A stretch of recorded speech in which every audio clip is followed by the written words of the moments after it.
pessoal, tudo bem? Bem-vindos à quinta temporada do podcast Direito Empresarial Café com Leite. Eu sou Amanda Taide, mineira na origem, com passagem em São Paulo e candanga de coração. Casada, mãe do Pedro, de quase 5 anos, Pedro, Taide, do Lucas, de 3 anos recém-completos, Lucas, Taide, e tutora do vira-lata Farofa. Sou professora doutora da UNB dos cursos de Direito Empresarial, Concorrência, Comércio Internacional e Compliance, e consultora do Pinheiro Neto Advogados nas mesmas áreas. Esse podcast é uma biblioteca em áudio gratuita, que tem o audacioso objetivo de aproximar os estudantes e os profissionais dos principais autores do direito empresarial no Brasil. Esse é um podcast simples, curto e gostoso, como num café da manhã juntos durante a semana. Então, pegue sua xícara de café com leite ou chá, coloque o seu tênis para fazer um exercício físico ou então seu fone de ouvido para ouvir no seu meio de transporte diário. Então, vamos comigo para a próxima xícara de café com leite? Vai tratar de uma tese de doutorado, defendida agora em 2023, de autoria de Renato Vilela e que aborda a apreciação de ativos intangíveis pela avaliação para fim de apuração de haveres nas sociedades limitadas. E a gente vai poder, então, contar com a participação do próprio autor, o Renato Vilela. O Renato é doutor, então, em Direito Comercial pela USP, mestre em Direito dos Negócios pela FGV e graduado em Direito pela Universidade da Mackenzie, pela Universidade de São Paulo. Ele é sócio do BBTZ Advogados e professor de societário da GV Instituto de Direito Público de São Paulo e do IBMEC de São Paulo. Renato, muitíssimo obrigado por ter aceitado o convite para participar do nosso podcast e por apresentar, de um modo simples, curto e gostoso, esse tema que foi objeto do seu doutorado, que é a apreciação de ativos intangíveis pela avaliação para fins de apuração de haveres. Renato, então conta para a gente um pouquinho dessa perspectiva acadêmica. De onde que surgiu a sua inquietação e essa sua vontade para escrever sobre esse tema e como que foi o processo de candidatura, aprovação, maturação do tema ao longo das disciplinas da USP e o processo da redação. Conta um pouquinho aí sobre esse processo, né, que é dinâmico, longo, e para a gente poder ir te conhecendo um pouquinho também. Bom dia, Amanda. Eu que agradeço o convite, é um prazer estar aqui com você e poder falar um pouquinho da minha tese. Muito obrigado. Amanda, essencialmente, esse tema surgiu de uma inquietação prática do contencioso societário. Então, para quem está no contencioso no dia a dia e está nos ouvindo aqui, sabe de como esse tema é caro, né? Que no final do dia é dizer quanto que eu tenho a pagar para aquele sócio que foi embora, para aquele sócio que foi excluído ou para os herdeiros do sócio falecido, né? Então, todo santo dia a gente é indagado sobre sobre esse tema. E especificamente dentro das disciplinas da USP, ao longo do doutorado, Amanda, uma disciplina especificamente que acendeu assim a chama acadêmica desse tema, além da inquietação prática, foi uma disciplina chamada Valor e Preço, que foi ministrada pelo professor José Alexandre Tavares Guerreiro e pelo professor Francisco Satiro. Essa matéria foi fantástica, ela teve 2 edições, enquanto eu cursei os créditos no doutorado. Então, o objetivo dessas disciplinas, um pouco para além do direito, era trazer visões de contabilidade, finanças, né? E não lidar com meras questões formais sobre apuração de haveres, né? Então, essas disciplinas abriram bastante o meu campo de visão sobre a matéria, aí até que uma derivada dessas disciplinas que era falar sobre avaliação de intangíveis, acabou que virou o meu tema para o doutorado. E interessante dessas disciplinas também, Amanda, é que o convívio com os colegas, né? Então, eu vou dar um exemplo aqui, uma figura muito querida que é o Alexandre Evaristo Pinto, que tem formação em contabilidade e em direito. Então, por exemplo, ele era um cara que contribuía muito nessas disciplinas, nas 2 edições, inclusive. Então, você imagina que a gente tinha ali uma turma não só formada especificamente por advogados, unicamente para advogados, e com 2 professores que se esforçaram muito para trazer para a gente uma visão tanto mais abrangente do que meras questões jurídicas, né? E o convívio com esses colegas, por exemplo, Alexandre, foi muito bom porque a gente de fato foi capaz de ter esse olhar macro para a disciplina. E, enfim, também sem prejuízo de outros colegas, né? Eram turmas grandes, e esse convívio também com esses colegas com muita prática no contencioso societário me ajudou muito a abrir um campo de visão e entrar em questões caras ao dia a dia dos advogados, caras ao contencioso, que precisavam de um enfrentamento acadêmico. E aí, dentro desse leque de questões de apuração de haveres que demandavam um enfrentamento acadêmico, sobretudo voltado a questões práticas, portanto, foi onde eu localizei a avaliação dos intangíveis, e especificamente em sociedades limitadas, que foi o recorte do meu tema, e aí virou, portanto, a minha tese de doutorado.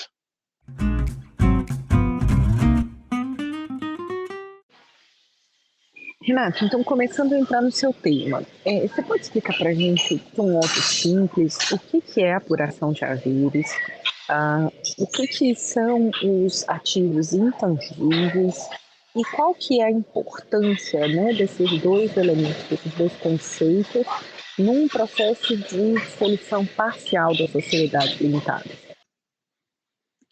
Então, Amanda, acho que para quem não está acostumado com o contencioso societário ou com a terminologia técnica, eu diria que, primeiro, de maneira informal, a apuração de haveres é o tema geral que mais levanta perguntas do contencioso societário no nosso dia a dia, né? E que também, de maneira informal e objetiva, é quanto que eu vou receber ao final.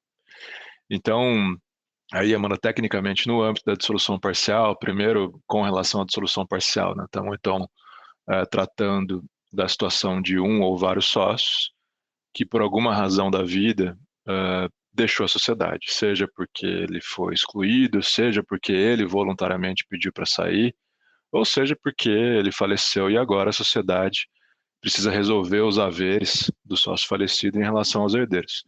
Então, a apuração de haveres nada mais é do que o procedimento formal para a gente apurar, portanto, o valor patrimonial da sociedade e dizer para aquele sócio o quanto vale a participação dele, obviamente em relação à proporção que ele detinha do capital social. Então, para ficar mais claro, o valor patrimonial da sociedade que foi apurado durante o procedimento de apuração de haveres é de 100 dinheiros. Se esse sócio que sofreu a dissolução parcial tinha, por exemplo, 10%, significa que ele tem 10% de 100 dinheiros, então que ele tem direito a 10 dinheiros. Então, basicamente, de maneira bastante objetiva e informal, o procedimento de apuração de haveres é isso. É o procedimento pelo qual a gente vai apurar o valor patrimonial da sociedade, dizer o quanto ela vale e, ao final, dizer para o sócio que sofreu a dissolução parcial qual é o valor que ele tem direito proporcionalmente à participação que ele tem do capital social. Tudo isso, Amanda, parece muito simples, lógico, e qualquer pessoa, qualquer profissional, contador, conselheiro, advogado pode fazer, até que a gente chega em ativos que têm a avaliação sofisticada, difícil. E aí, especificamente, então, o tema da tese, que é dos ativos intangíveis, né? Então, quando a gente fala de apuração de haveres de uma sociedade que só tem ativos tangíveis, por exemplo, bens imóveis, é relativamente mais simples, né? Imagina só, estamos fazendo um procedimento de apuração de haveres de uma sociedade que detém 5 imóveis. Até para um procedimento tradicional de avaliação desses 5 imóveis que compõem o patrimônio da sociedade, a gente vai lá e pede a avaliação de 3 imobiliárias, por exemplo, que é o que se faz aí na praxe comercial, né? E aí o perito que estiver conduzindo essa avaliação vai ter uma visão geral do quanto vale cada um dos 5 imóveis, vai somar o valor dos 5 imóveis e vai ter lá o valor patrimonial da sociedade. Até aí parece relativamente simples. Mas quando a gente parte para os ativos intangíveis, e aí, Amanda, ativos intangíveis entendidos como ativos incorpóreos, que são controlados pela sociedade e que guardam uma expectativa de produzir lucros. Então, quer dizer, eu estou olhando então para um ativo que não necessariamente existe, que eu não posso pegar, por isso incorpórea, mas que, apesar de ser um ativo que eu não consigo olhar, não consigo pegar, a sociedade controla esse ativo e tem expectativa de gerar dinheiro com ele. Um exemplo clássico de um ativo intangível é a marca, né? Então, bom, quanto vale esse ativo incorpóreo, né? Aí a gente tem, obviamente, algumas formas de avaliar esse ativo intangível, né? Eu posso falar, bom, a marca vale o quanto ela custou para ser produzida. Então, eu posso ir lá, olhar, bom, quanto que eu paguei para o designer, quanto que eu gastei para fazer os devidos registros da marca, etc. Isso é um jeito.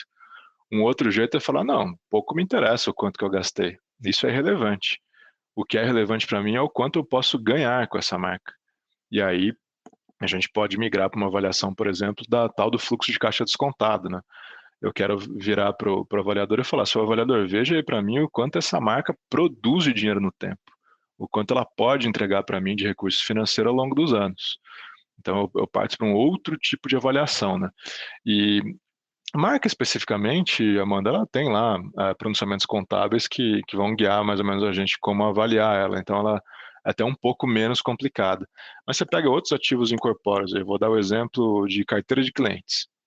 Então, você imagina que carteira de clientes, igualmente a marca, é um ativo que eu não consigo pegar, portanto, incorpóreo, mas é um ativo que está sob o controle da sociedade, quer dizer, ela explora, né, essa carteira de clientes, e, obviamente, a exploração da carteira de clientes gera para a sociedade a expectativa de geração de fluxo de caixa futuro, de lucro futuro. E aí a pergunta que fica, voltando ao tema de apuração de haveres, pois bem, um sócio que foi excluído, por exemplo, da sociedade porque ele cometeu uma falta grave. Na hora de apurar os haveres, eu vou apurar, portanto, os ativos corpóreos, materiais, e vou avaliar também os ativos intangíveis, incorpóreos, que é exatamente a previsão do artigo 606 do CPC. E a pergunta que fica beleza, então esse sócio que foi excluído por cometer uma falta grave, quando eu fizer a apuração de haveres da sociedade, eu vou computar os lucros futuros que se espera da exploração da marca e da carteira de clientes? Pergunta. Porque pensa só, numa questão de fato, poxa, se ele cometeu uma falta grave, ele prejudicou a sociedade, eu vou entregar para ele um lucro futuro esperado da exploração desses ativos intangíveis?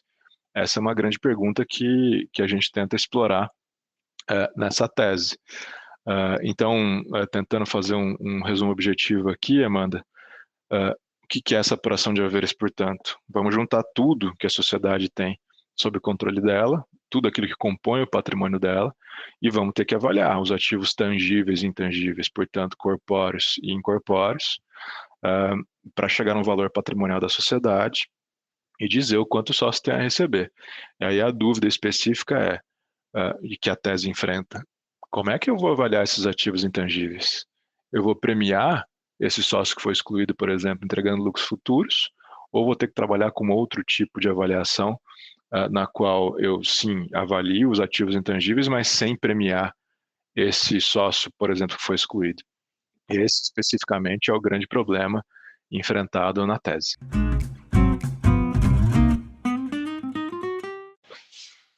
E, de acordo com a sua tese, de que modo essa avaliação para fins de apuração de haveres se diferencia dos modelos de avaliação concebidos pela literação de finança corporativa, por exemplo, e de contabilidade? Como que você enxerga essa diferenciação para a gente poder entender? Excelente ponto, Amanda. Ao longo também dos créditos cursados na USP, eu tive a oportunidade de cursar disciplinas na Faculdade de Economia e Administração, disciplinas voltadas para avaliação de empresas. E me pareceu, e não só me pareceu, mas eu constatei que a gente conversa de mundos muito diferentes, né? Toda discussão da literatura de finanças corporativas e contabilidade, nesse tema, ela está olhando para transações normais de mercado, né, na qual tem um comprador que quer comprar e um vendedor que quer vender. E aí, portanto, o desenvolvimento dessa literatura vai em cima de métodos de avaliação de empresas sob essa premissa, na qual tem uma transação normal de mercado. Ao passo que nós, aqui no direito, Amanda, estamos discutindo sobre outra premissa, né, que é uma transação forçada. Então, a gente pega, por exemplo, uma dissolução parcial motivada pelo pedido de retirada unilateral e motivada de um sócio via 1029 do Código Civil. A sociedade não queria comprar as cotas desse sócio. Ele forçou uma transação na qual ele exerceu o seu direito lá de retirada, provocou uma dissolução parcial, e agora a sociedade é obrigada a pagar a esse sócio o valor correspondente às cotas dele.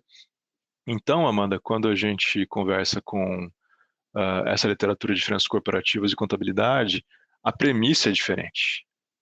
Isso até gera um pouco de choque entre alguns colegas lá da Faculdade de Economia, porque a ciência deles não é desenvolvida em cima de uma premissa de uma transação forçada. Então, nesse aspecto, Amanda, que tem um trabalho importante nosso no direito, que é de fazer esses dois mundos conversarem, né? E não necessariamente, certamente, essa não é a conclusão da tese, nem deve ser a conclusão do mundo prático, que os dois modelos são equivalentes e, portanto, as metodologias intercambiáveis. Não é isso. Então, não é possível dizer que para um sócio que exerce um pedido de retirada ou em relação ao sócio que é excluído por cometimento de falta grave, eu não posso simplesmente usar um método de avaliação como se fosse uma transação normal de mercado, que eu estaria premiando esses sócios como se eu estivesse vendendo, eu quisesse vender e estivesse procurando, e achado, na verdade, um comprador que quisesse comprar e formasse um preço em condições convencionais. Não é isso. Então, justamente a tese busca desenvolver um raciocínio no qual seja possível conciliar o comando do artigo 606 do CPC, que é busque o valor patrimonial dos ativos tangíveis e intangíveis, mas não necessariamente avaliando esse conjunto de ativos tangíveis e intangíveis como se a gente estivesse lidando com uma compra e venda convencional entre pessoas orientadas pela livre vontade de fazer um negócio. Então, justamente nesse ponto, Amanda, é onde a tese trabalha.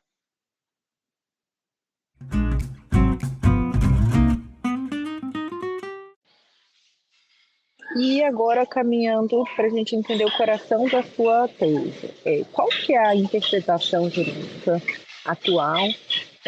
Conta para a gente se você concorda com essa interpretação sobre os recursos incorpóreos que estão sujeitos à avaliação para fins de apuração de haveres. De que modo que se dá a aplicação em concreto, né, dos artigos 1031 do Código Civil e do 606 do CPC? Bem, Amanda, o ponto de partida aqui, como bem colocado por você, é o artigo 606 do CPC, né? Ali, a gente tem um comando expresso pela avaliação dos bens tangíveis e intangíveis. Se a gente olha para a doutrina hoje sobre o tema, a gente tem o que eu chamei de uma posição mais antiga na minha tese, que é aquela de que ativos intangíveis não devem ser computados para fins de avaliação na apuração de haveres. E uma doutrina mais moderna, já atendendo ao comando expresso do CPC, que sim, que eles devem ser avaliados no âmbito da apuração de haveres, mas com algumas ressalvas que eu vou entrar aqui agora nesse ponto. Pois bem, a negativa dessa doutrina mais antiga, Amanda, é baseada na noção de aviamento, que eles vão dizer o seguinte, olha, esses ativos incorpóreos, intangíveis, só podem ser avaliados adequadamente a partir da capacidade que eles têm de entregar fluxo de caixa futuro, ou seja, a capacidade que eles têm de produzir lucros.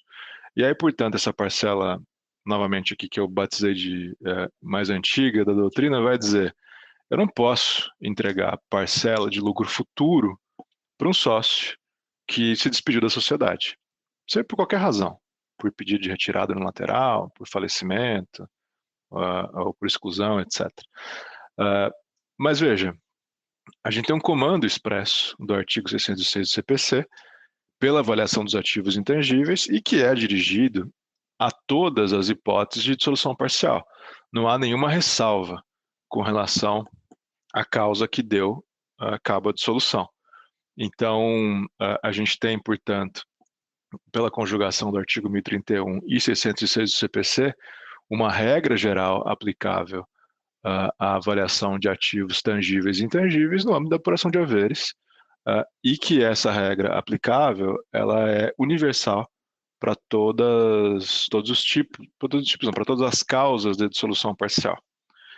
Pois bem, nesse sentido, Amanda, então, tentando afastar essa concepção dessa doutrina mais antiga, o ponto da tese é: a gente precisa interpretar o artigo 606 do CPC com base, primeiro, estritamente nos seus termos técnicos, né? Então, tem uma seção da tese que é só para construir os conceitos que compõem o artigo 606 do CPC, e não meramente jurídicos, tá, Amanda? Esse acho que é um ponto super importante.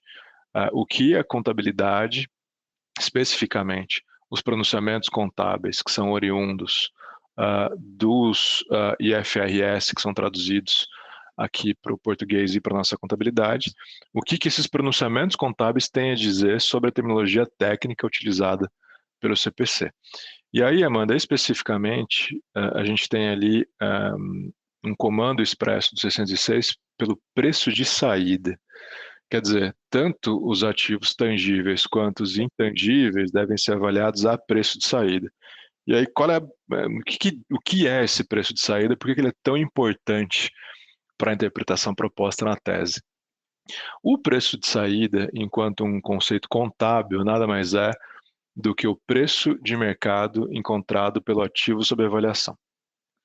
Agora, aqui, Amanda, que tem acho que o ponto nevrálgico da proposta da tese, que é o seguinte: como que eu encontro esse preço de saída? O preço de saída de um ativo, Amanda, é, portanto, o preço que eu encontro por ele em condições correntes de mercado, estabelecido entre partes independentes, livres e interessadas. Então, é literalmente uma simulação de venda de um ativo que eu tenho que fazer para encontrar o preço de saída. Diferentemente, Amanda, do que a gente depreende da literatura de finanças corporativas, onde eles estão olhando a sociedade como um todo, o conjunto de ativos organizados em prol da atividade econômica, sendo negociado com terceiro. Então, volto aqui ao meu comentário que eu fazia sobre a literatura de finanças corporativas. Eles estão olhando, portanto, quanto que eu posso vender uma sociedade em funcionamento. Eles estão olhando para a atividade empresarial em funcionamento. Quando a gente está falando da busca do preço de saída dos ativos da sociedade, agora, pela lógica do direito, né? E tomando de barato que esse preço de saída é, portanto, o preço de mercado encontrado pelos ativos sob avaliação, a gente não está olhando para a atividade econômica enquanto uma organização dos ativos para o seu funcionamento. A gente está olhando para os ativos individualmente. Isso é super importante. E aí, então, eu estou olhando para cada ativo individualmente, tangível ou intangível, e buscando o valor de mercado dele individualmente, e não em conjunto, em prol da atividade empresarial. Só aí, certamente, a gente já tem uma diferença muito relevante, porque se a atividade econômica da empresa é saudável, a conjugação dos ativos certamente deve ter um valor maior do que dos ativos avaliados individualmente, porque senão já nem faz sentido mais existir a empresa, se é economicamente mais interessante eu vender os ativos individualmente. Quer dizer, ela só para de pé se a conjugação dos ativos vale mais do que os ativos avaliados individualmente. Então, voltando, se, portanto, a gente está olhando para os ativos avaliados individualmente e a gente busca o preço de saída desses ativos, a pergunta é como chegar no preço de saída. Então, vão ter ativos, conforme até a gente falou mais cedo, que vai ser mais simples, a aferição desse preço de saída, e aí volta ao exemplo do bem imóvel, relativamente tranquilo obter a avaliação de um bem imóvel, e vão ter ativos que a avaliação vai ser muito mais complicada. A exemplo, carteira de clientes, que a gente também trabalhou um pouquinho mais cedo. Como que eu avalio essa carteira de clientes? Como é que eu vou avaliar ela individualmente destacado do resto dos ativos da sociedade? Aí é o X da questão em relação aos ativos intangíveis, né? Vão ter ativos intangíveis que eu não vou ser capaz de avaliar ele individualmente, que ele só pode ser negociado se for negociado em conjunto com a atividade empresarial. Quer dizer, que ele só pode ser avaliado quando a gente olha para a atividade empresarial conjugando todos os ativos tangíveis e intangíveis.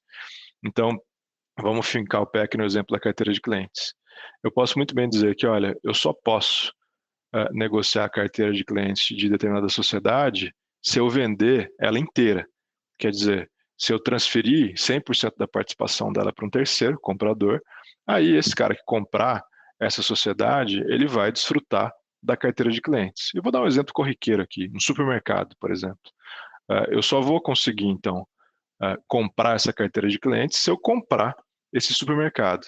Porque pense você que essa carteira de clientes está muito vinculada à localização, por exemplo, desse supermercado. Eu não consigo negociar de outra forma.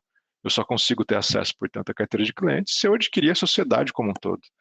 E aí, nessa situação, Amanda, eu teria um caso clássico de que é impossível eu negociar a carteira de clientes, se eu negociar a sociedade toda. Então, é como se a carteira de clientes fosse indissociável, ela está no pacote da negociação dessa sociedade. Ao passo que em outras situações eu posso sim negociar uma carteira de clientes em separado da sociedade. Então vamos pensar agora, por exemplo, uma gestora de investimentos, que tem lá os seus clientes que investem dinheiro, que deixam o seu dinheiro sob gestão dessa sociedade. Eu posso muito bem negociar contratualmente com essa sociedade para dizer para eles, olha, eu não quero comprar a sociedade, eu não quero comprar nenhum ativo específico de vocês, eu quero só a carteira de clientes de vocês. Então eu vou contratualmente negociar que você tombe a sua carteira de clientes para uma outra sociedade. E aí eu vou ter aí uma negociação tradicional, na qual eu vou precificar o quanto vale essa carteira de clientes e vou tirar de uma sociedade gestora de recursos e vou passar para outra. Nesse exemplo específico, e até corriqueiro, inclusive, é possível negociar essa carteira de clientes. Então, portanto, se ela é negociável, quer dizer que ela é sujeita à avaliação. Então, aqui, concluindo e tentando fazer isso de forma objetiva, Amanda, nesse exemplo da carteira de clientes, de um lado, quando a gente está falando do supermercado, eu não consigo negociar, portanto, ela não está sujeita à avaliação. Eu só consigo negociar essa carteira de clientes se eu transferir a sociedade como um todo, se eu negociar o supermercado inteiro. E no outro exemplo, da sociedade gestora de recursos, é possível eu negociar essa carteira de clientes e é, inclusive, corriqueiro negociar carteira de clientes desse tipo de sociedade. Então, portanto, eu consigo obter uma avaliação dessa carteira de clientes em separado da sociedade. Para fins de apuração de haveres, Amanda, esse ativo, carteira de clientes, no supermercado, ele não vai entrar. Porque pensa só comigo, se ele não está sujeito à avaliação, eu não sou capaz de obter o preço de saída desse ativo. Então, para fins de apuração de haveres, a carteira de clientes do supermercado vale zero. Então, veja, a chave é conseguir obter ou não o preço de saída. E, de outro lado, quando a gente está falando sobre a sociedade gestora de recursos, eu sou capaz de avaliar esse ativo separadamente. Se eu sou capaz de avaliar separadamente, significa que ele pode estar sujeito à apuração de haveres, eu sou capaz de obter o preço de saída desse ativo. Então, tentando concluir de uma maneira absolutamente objetiva, Amanda, é o seguinte, se eu conseguir obter o preço de saída de um ativo sob avaliação, significa que esse ativo deve compor o escopo do balanço de determinação e deve, portanto, estar dentro da apuração de haveres. Eu preciso buscar o preço de saída.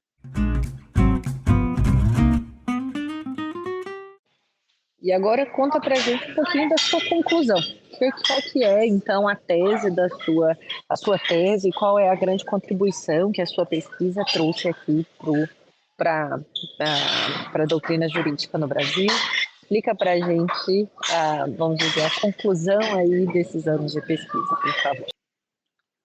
Bem, Amanda, essa é a pergunta do milhão feita pela banca, né? Qual que é a conclusão da tese, né?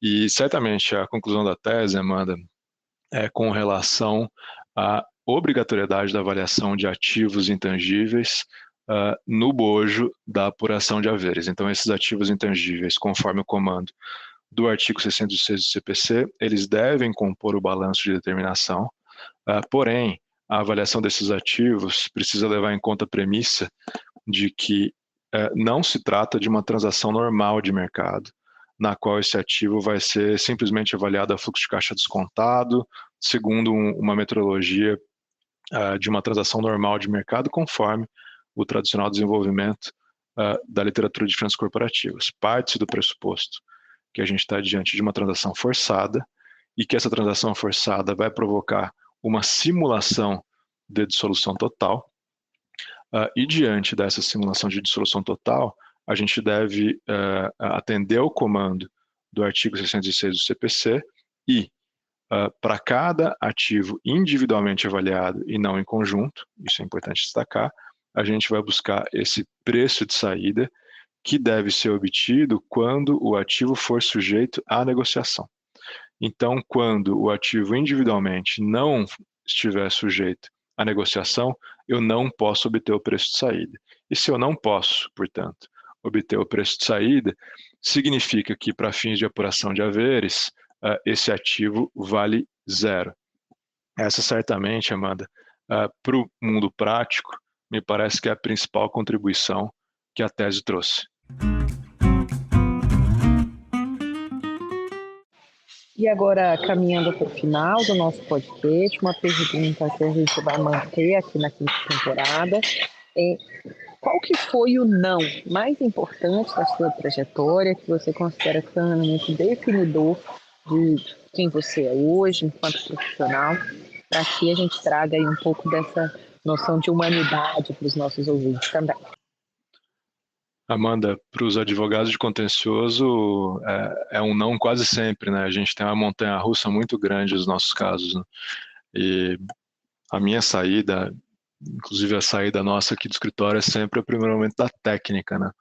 Então, certamente, essa convivência com essa montanha-russa, com as várias negativas e também, obviamente, enquanto montanha-russa, com muitos positivos, a gente estudar.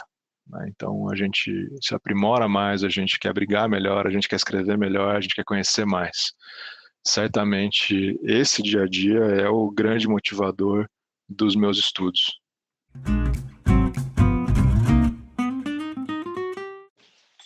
E por fim, Renato, você é professor, você é advogado, é um acadêmico pesquisador. Como que você se mantém atualizado sobre os temas do direito comercial? O que você faz, o que você recomenda para os nossos alunos e ouvintes? Amanda, eu diria que são duas fontes. A primeira delas são as demandas dos clientes, então a vivência no dia a dia da advocacia provoca a gente a pensar muita coisa nova todo santo dia, né? E coisas que todos os nossos colegas em sala de aula também estão sendo demandados, estão sendo indagados a pensar, né? Então, essa vivência de todo santo dia, certamente é o que me ajuda a levar para dentro de sala de aula o que os colegas também precisam pensar, precisam estudar, e a gente consegue, portanto, manter um dia a dia atualizado. E, em segundo lugar, é a vivência com colegas nessa troca intensa de ideias do dia a dia, né? Que acho que muitas das pessoas que estão ouvindo a gente aqui tem também um ciclo de amizades muito concentrado em advogados, né? Então, aquela velha história de que advogado fala com advogado, né? Então, até quando, no meu momento de lazer, então, quando eu estou encontrando os meus amigos também são advogados, a gente está falando sobre direito, né? Então, certamente é uma corrente muito positiva. E nesse dia a dia com os colegas vem, por exemplo, esse seu convite, que eu desde logo já agradeço novamente aqui, de participar desse tipo de iniciativa feita a sua, né? Que sou fã já do seu podcast, inclusive, e vira e mexe a gente está ouvindo coisa nova, ficando atualizado por conta desse tipo de iniciativa.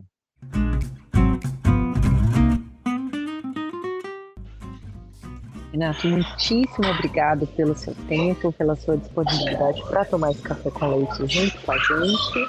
Espero que seja a primeira de uma série de vezes a sua participação aqui com a gente. Um abraço e até a próxima. Amanda, muito obrigado pelo convite, fiquei muito feliz em participar e, sobretudo, parabéns pela iniciativa. Estou à disposição de vocês, espero criar coisa nova e relevante para poder voltar e tomar esse café com você. Um abração.